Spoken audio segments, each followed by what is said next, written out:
حضرت علی فرمانے لگے میری 5 باتیں یاد کر لو،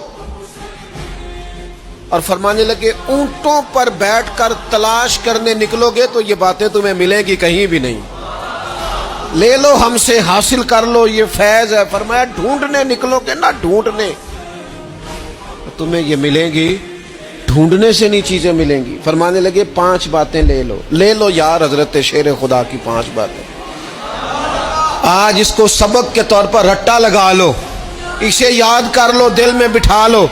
شیر خدا کی 5 باتیں، علم و حکمت کا نچوڑ، نبی پاک صلی اللہ تعالی علیہ وسلم سے لیا ہوا فیض، وہ حضور کی امت کو بانٹتے ہیں، اپنے سے محبت کرنے والوں کو عطا کرتے ہیں۔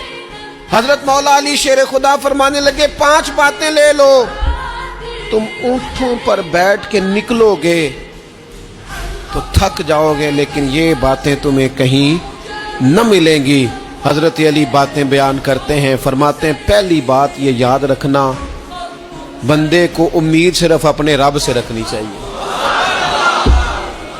جیت جاؤ گے دوستو دنیا میں اگر یہ بات آ گئی، بچ جاؤ گے، دل ٹھنڈا رہے گا، بے قراریاں، بے چینیاں، پریشانیاں جان چھوڑ جائیں گی، امید صرف اپنے رب سے رکھو۔ حضرت مولا علی شیر خدا رضی اللہ تعالیٰ عنہ دوسری بات بیان کرتے ہیں، فرماتے ہیں اپنے گناہوں سے ڈرا کرو۔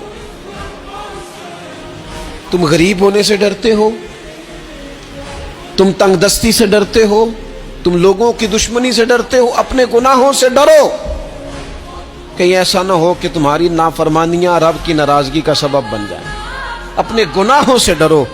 اور تیسرا مولا علی شیر خدا رضی اللہ تعالیٰ عنہ فرماتے ہیں اگر تم جاہل ہو نا، تمہیں پتہ نہیں، تو علم کے بارے میں سوال کرنے سے کبھی نہ شرمانا، پوچھ لینا فائدہ ہوگا، کسی سے بات کر لینا فائدہ ہوگا، کسی سے سیکھ لینا نفع ہو جائے گا، کسی کو مان لینا اپنا استاد، زندگی بھر سمجھدار ہو جاؤ گے، فیض یاب ہو جاؤ گے۔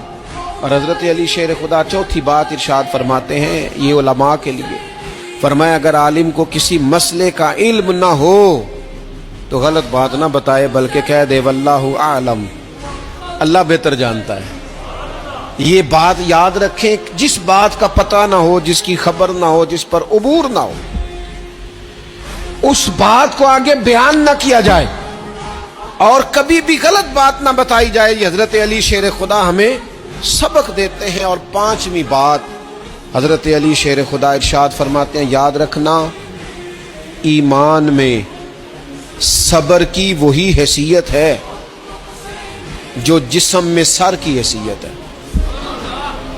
اپنی زندگی صبر کے ساتھ گزارنا، زندگی میں کبھی بے صبرے نہ ہونا، حوصلہ نہ چھوڑ جانا۔